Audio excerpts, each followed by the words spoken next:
Hi, I'm Ed Bacon, the rector of All Saints Church, Pasadena. Whoever you are and wherever you find yourself on the journey of faith, I hope that you'll find something here that speaks to you.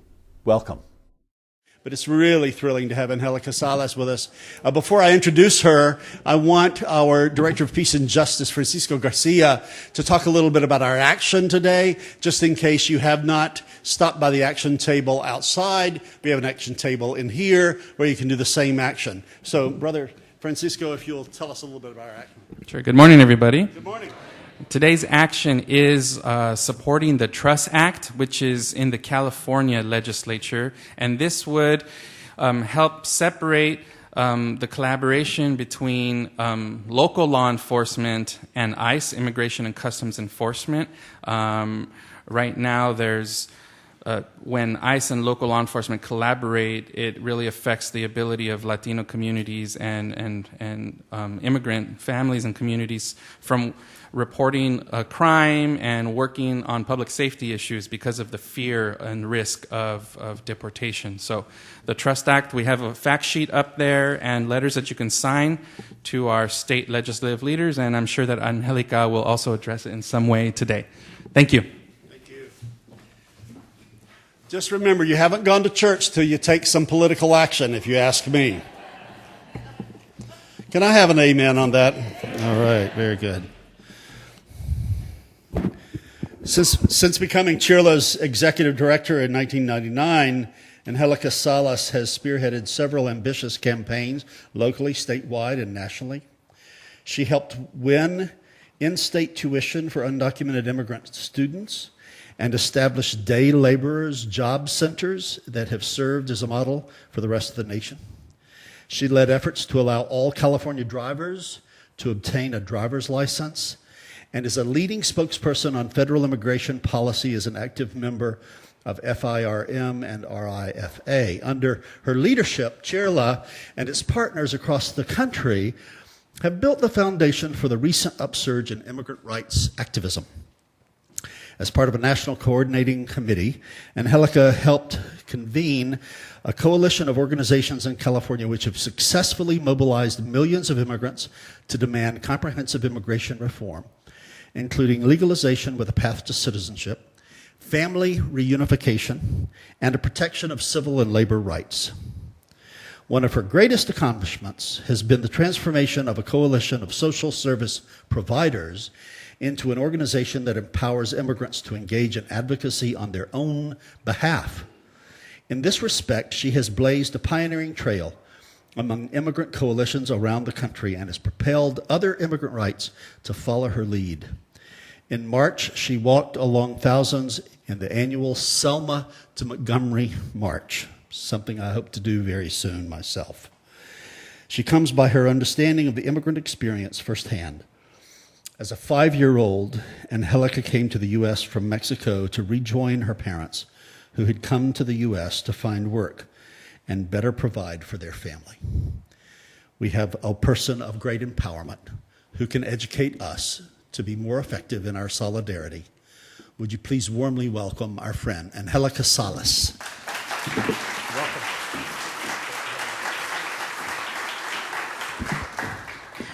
First of all, I just want to begin by saying thank you so much to All Saints, because I've been here many times, and you've always received me warmly, and you've always done much to move forward immigration reform. And if we think we are this far in terms of if we know we are the closest we've ever been to passing comprehensive immigration reform, it has to do with the fact that this institution, this congregation, its people have stood with this issue for so long, and its leadership with Reverend Ed Bacon, Francisco, so many people that are too many to name in this institution have always been there for immigrants in Pasadena and throughout this nation. So I want to begin by saying thank you for everything you have done.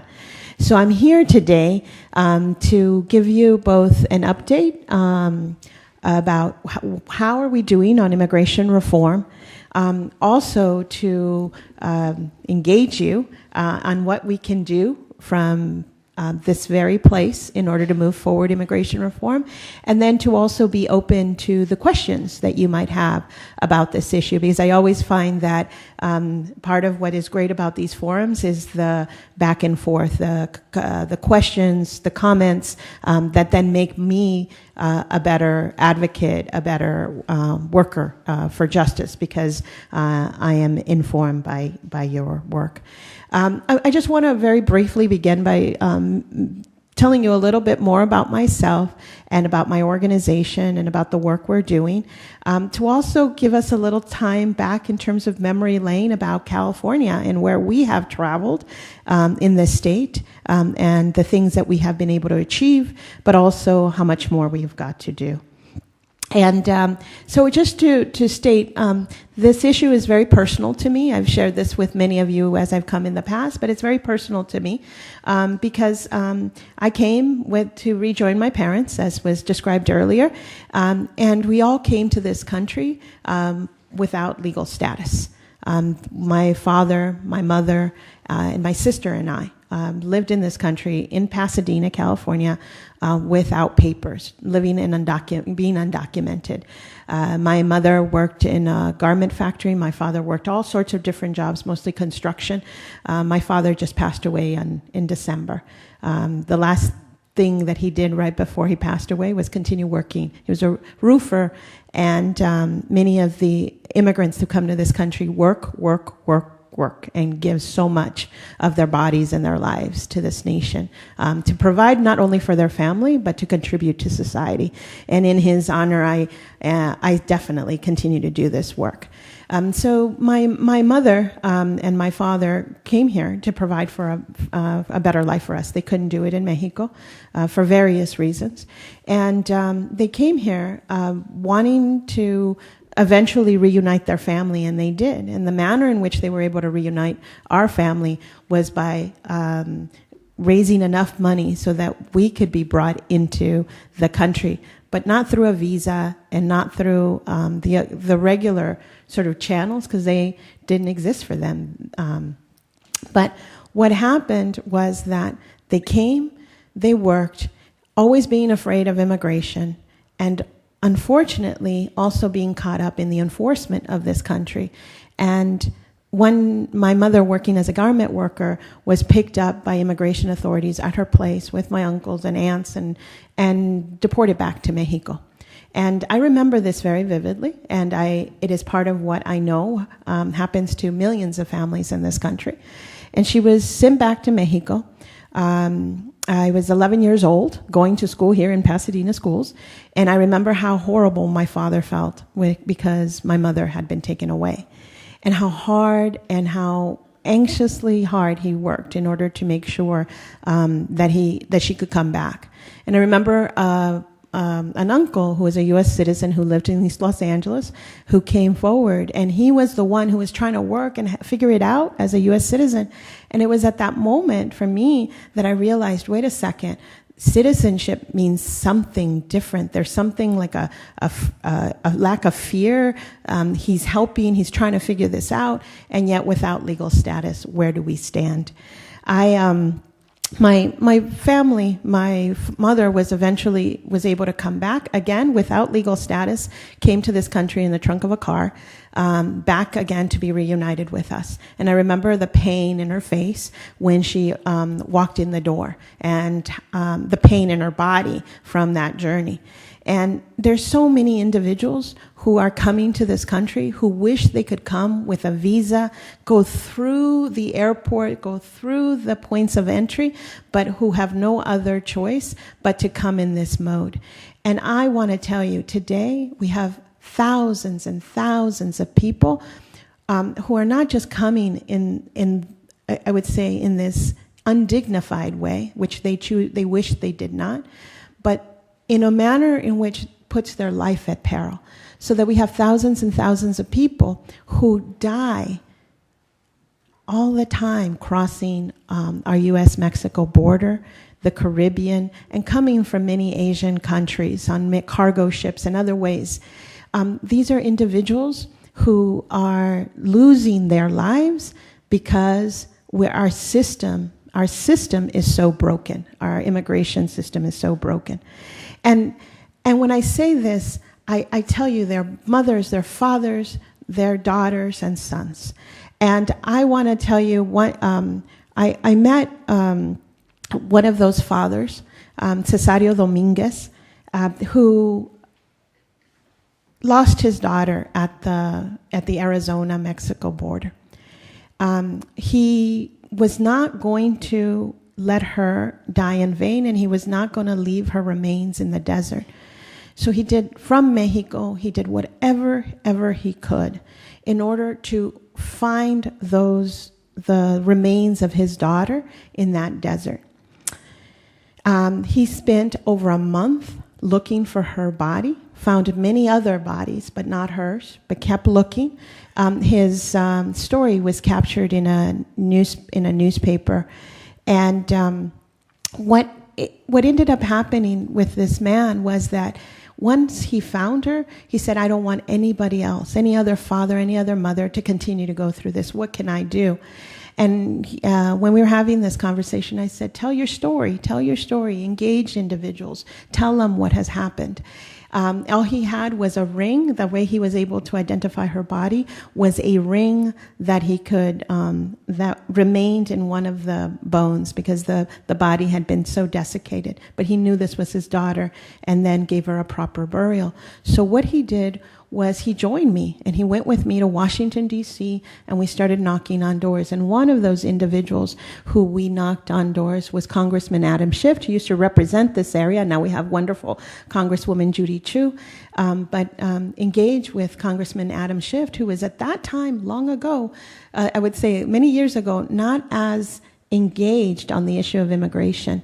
And what Cesario did was talked to him as a father and said, you have these wonderful children, your little girls, and I had a little girl who I loved just as much.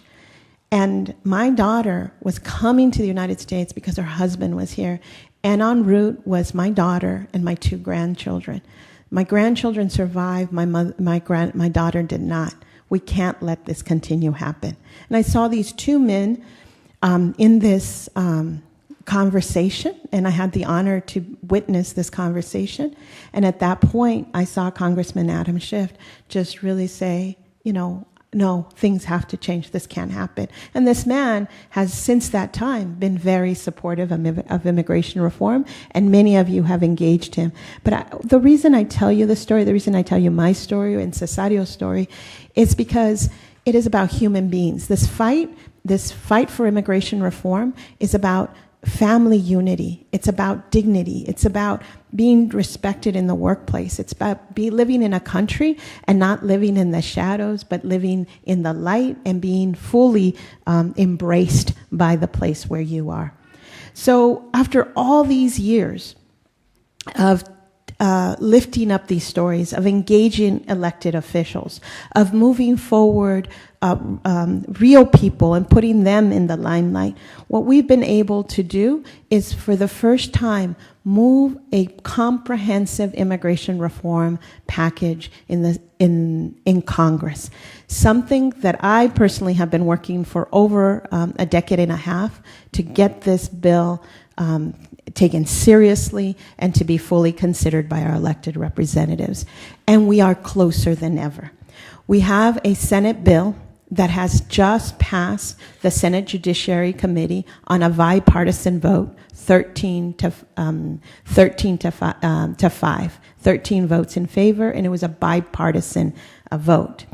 And what that bill basically says is that the 11 million individuals who are currently living in this country will be given something that is called a registered provisional immigrant status, that you register to legalize your status in this country, and that for the next 10 years, you will be on this path and eventually become a legal permanent resident and a U.S. citizen. So the path to citizenship is very important, and we've fought for it for many years because we've had a lot of changes in immigration law for years and years and years, but they've always been on the restriction side, on the punishment side, on the how can we stop you from coming in, and how quickly can we get you out of this country. So for the first time, we have a piece of legislation that will provide a path to citizenship for the 11 million, that will also provide young people, immigrant youth, the opportunity to also pursue their dreams, to legalize their status in this country, and to be full members. It gives farm workers an opportunity to also legalize their status if they can show that they've worked in the fields now, in the past, are working in the fields now, and would continue to work in the fields for a particular amount of time in the future. It says, and this is very important to me, it says that we will try to have more worker visas for individuals. So if they're coming to work, and that is their purpose, excuse me,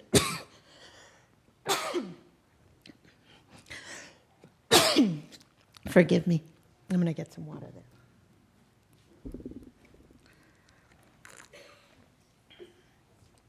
But what it says is if they're coming to work in this country, that they can come in legally, in the front door, not the back door.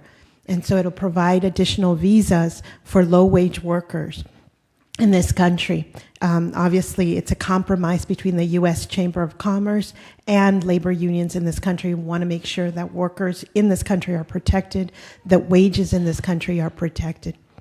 And so that matters a lot because we've only had about 5,000 worker visas for low-wage worker visas all these years. And yet we have 11 million undocumented people in this country.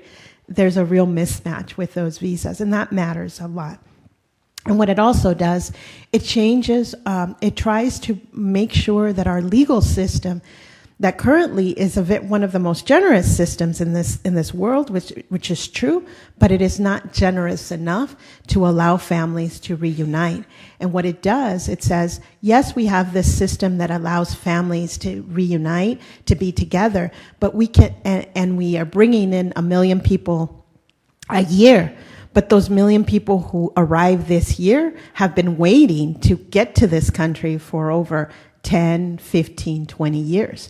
Why do we have these backlogs of families? And this impacts especially the Mexican community, the Chinese community, the Filipino community, because what happens is that these individuals have U.S. citizen family members who are petitioning for family, but yet the system is, when we talk about it, so broken, it's deficient, because you're able to say as a U.S. citizen, as a legal permanent resident, I'm going to bring my family, I'm going to get them into this country.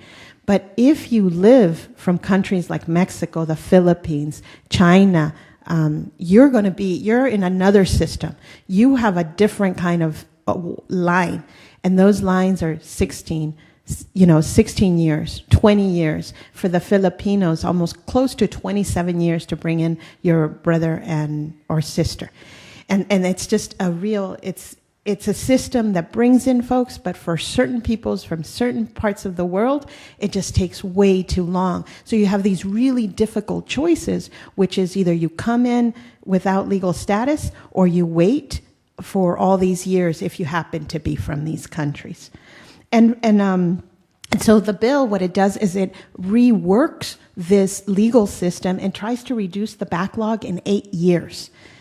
And so this matters so much because instead of waiting for these 20 plus years, you would be, in 8 years, the backlog of all those folks who've been trying to wait or get this visa would be able to get so in 8 years. And that is our hope, and that is what the policy says.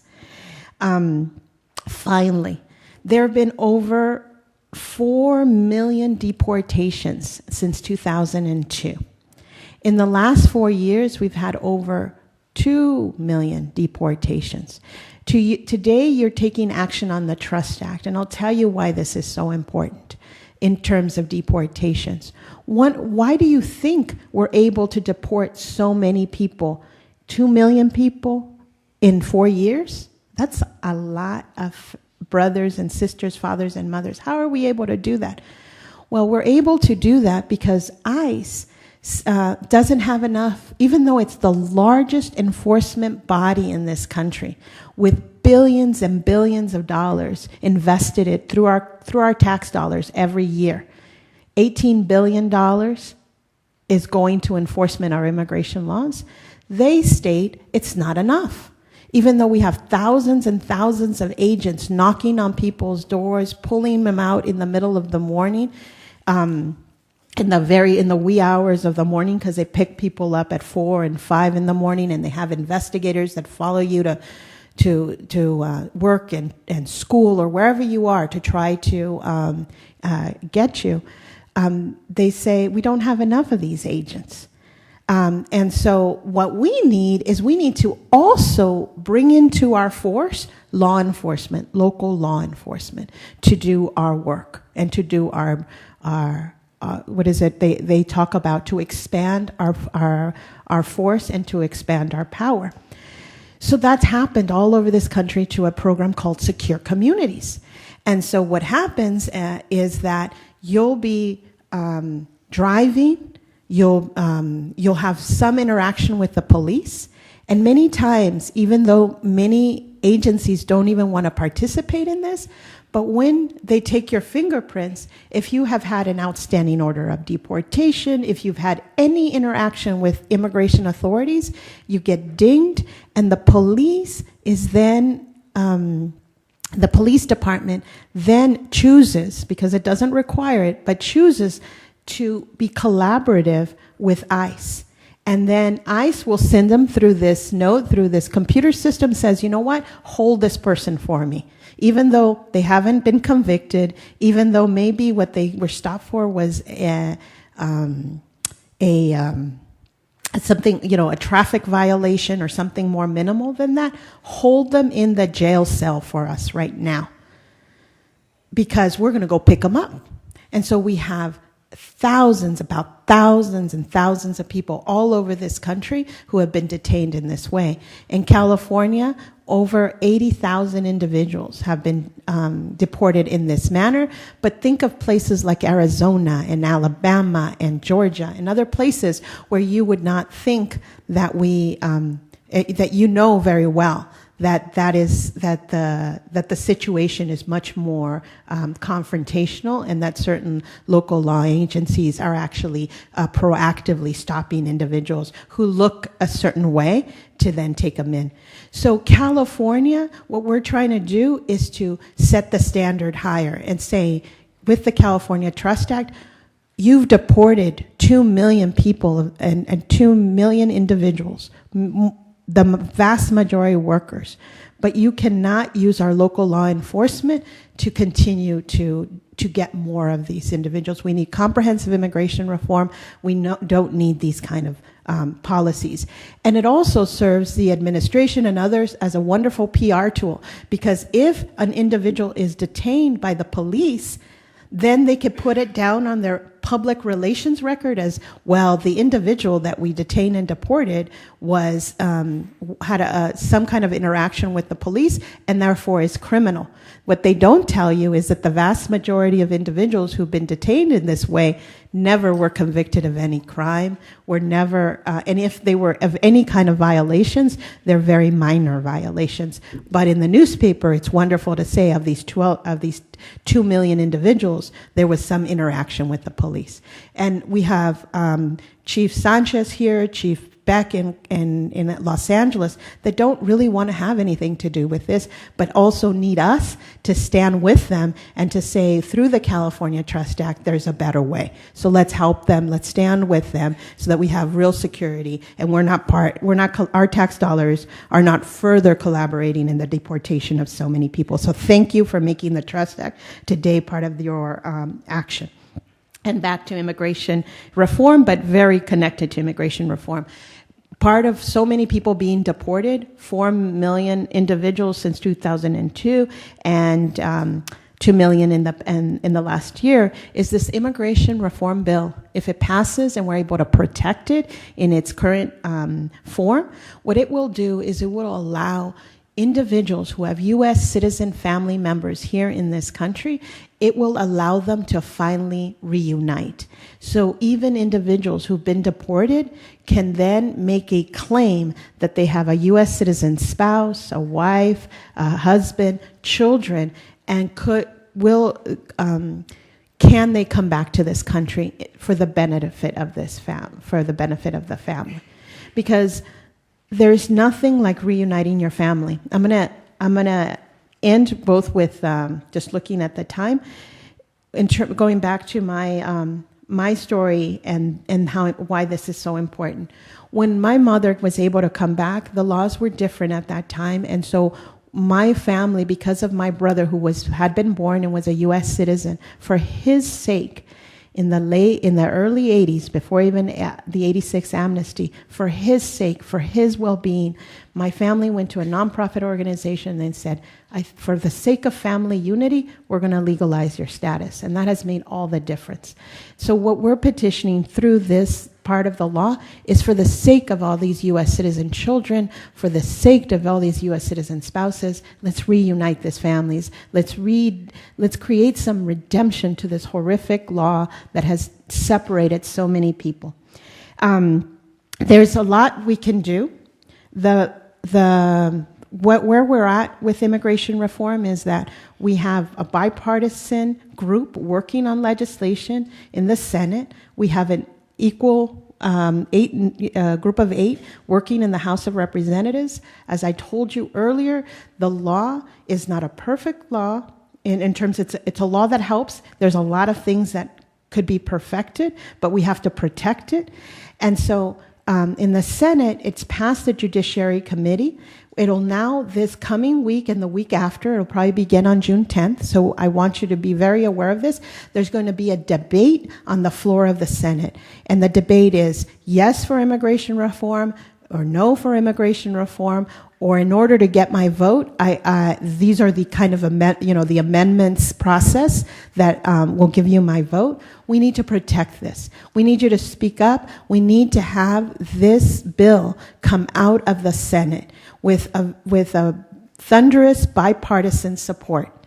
And you can help by calling Senator Feinstein, because she is a key member of this group, by engaging Senator Boxer, but most importantly, by ensuring that those who you might know who are even outside of the state lift up their voices so that other senators can also stand up in favor of reform. Because Senator Boxer and Senator Feinstein, we know, are a yes vote. They've already told us they're a yes vote. What we want them to be is to be strong champions. And the way they can be strong champions is when they know all of California is behind them. So we need to say to them, good job, keep it going, protect this bill, especially protect the part of reuniting families of individuals who've been deported, because this is one of the places where it's the toughest. So we need to do that. We also need to make sure that in the House of Representatives, if everything goes right, we will have a bill come out of the Senate at the end of June. Immediately, we will then have action in the House of Representatives. So we're so close. Our president wants to have a bill that he can sign by the end of July, before the August recess. That's what he wants. I mean, that's the ideal, so that by September we would have a law that would probably go into effect in a couple of years other, but that's what he wants. And so the work is being pushed in such a way that at the end of June, we have all the action happening in the Senate floor, and we have a positive bipartisan strong result in the Senate. It goes to the House of Representatives, which is mostly controlled by Republicans. Well, it is controlled by Republicans, but where we need the Republicans to stand strong. And so we need to finish in the Senate, but here in California, we have 15 Republicans who can give us their yes vote. There's 2 that we think it'll take an act of God for them to support it, because they are an adversary, but we never give up on them, right? Rohrabacher and McClintock. But everybody else is open. And our job here in California is to engage our members of the Republican delegation to be courageous leaders and to stand in favor of reform. Most of the Democrats in California are a yes vote because they have been a yes vote for many, many years. We have 2 new members of the Democratic caucus in San Diego that we need to make sure that they stand with us because they barely won by 500 votes and they're a little nervous. But that's Peters, but we want to make sure, especially Peters, that he's on board. But here, just in our backyard, these are the people. If you have any relationship with these individuals, it is crucial that you engage them. Gary Miller in Rancho Cucamonga, Ed Royce in Orange County, La Brea, Campbell in Irvine, and Buck McKeon, just over the 210 on the 5 in Valencia, Palmdale, that area, Buck McKeon. The most important member of the Republican Party in California is Kevin McCarthy in Bakersfield. He's the majority whip. He's the person who has to tell everybody how to vote, or at least gets them to vote. If in California, we need 218 votes in the United States Congress to get immigration reform passed. In California, we have 53 members of our congressional delegation. 2 are our senators, 2 yes votes. The question is, can we get the maximum number of the remaining 51 congressional votes in favor of immigration reform? And then the question for each one of you here is, do I know anybody who lives in these areas where House Republicans represent that can then move us forward on immigration reform? And so I want to ask you right now, and then we'll go right to questions because I know we're about to go into the next service, but I'm asking you right now, of the people that I mentioned, do any of you here have any relationship with individuals who live in those districts or the members themselves? Yes, one person. Tell me, and what area? Irvine. We need Campbell.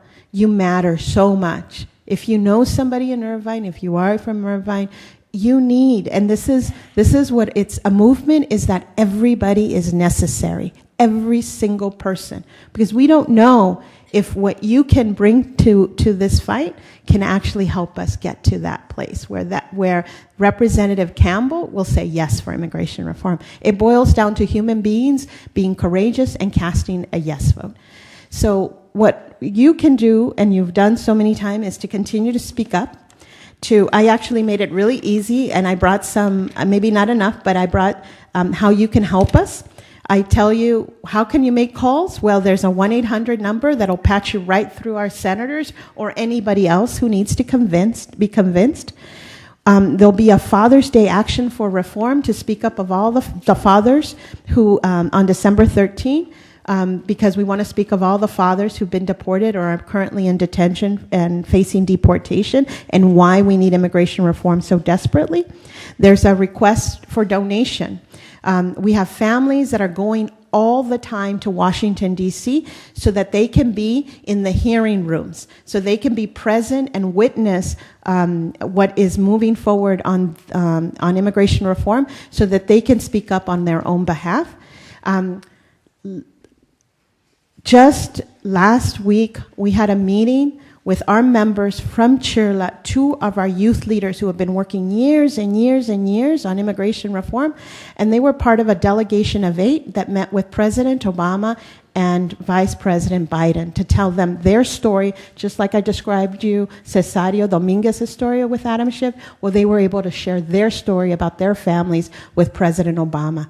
And the way we're able to do that is to get them to Washington, D.C., so support that as well. So I conclude by saying we are very close, but not yet there, and I need your help. So whatever you can do from All Saints to move us forward, the calls, organize the calls, engage in delegations, think about these representatives, whatever you can do is so welcome and so necessary. And so I thank you once more for having me in this wonderful place of worship, this wonderful place of action, and know that while I'm a Catholic, this is one of my favorite. This is my other religious home here in Pasadena. Thank you again, and really appreciate your time. Wonderful. Stay right there. So we want to engage Angelica, please, with questions. Anybody who has a question, up there, Dennis, way up there, right there. Raise your hand, and we want to get a microphone to you. You don't have to turn it on. We've got it controlled up here. Okay, first question, please, Justin. Yeah, thank you very much for being here and sharing the efforts of your movement, And I guess I have mixed feelings.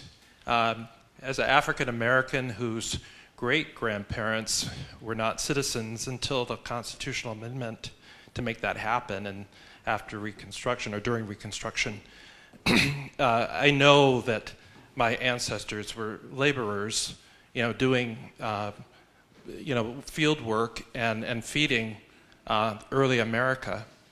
And I know that this issue has been laden with racism in the past and currently.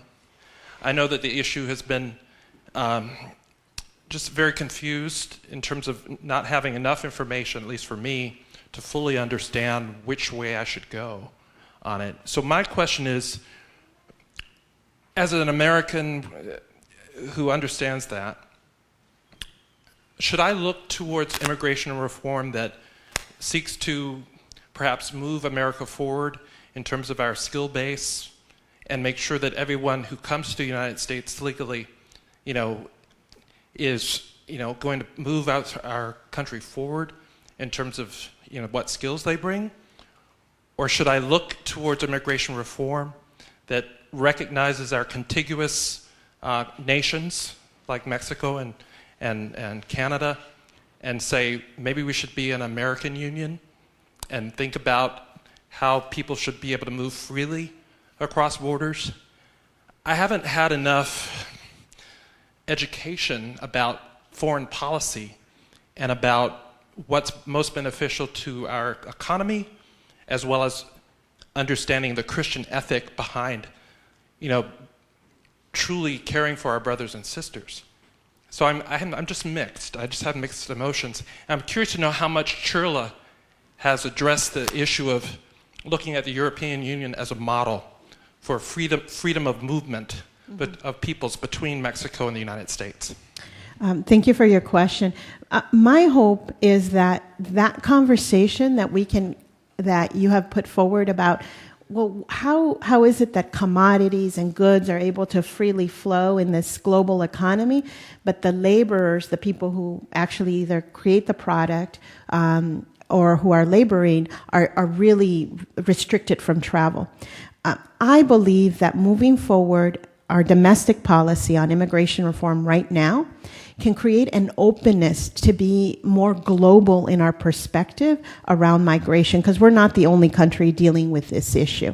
Obviously, Europe is having much, I would say many of the same issues from the diaspora from African nations and from other Asian countries into Europe, and so we work with each other. Actually, there is a global movement. I participate in the Global Forum on Migration and Development, in which we discuss these issues. What they tell me is the following: in order for us to advance this global conversation on migration, the United States has to lead. And getting immigration reform done domestically and demonstrating that there is a different way than what we have in the past, which is laws that are punitive, are restrictive, and seal borders. Can we actually have something that recognizes this immigrant worker as a fundamental part of our movement forward? And this will help us. And so what I believe in terms of this, and I'd love to answer even more in depth your questions, what I know is if we can move immigration reform in this country, all of a sudden the conversation will open up, and they're going to, wait, let's look at the foreign policy issues that drive migration. Let's look at the environmental issues that are creating catastrophes and driving migration.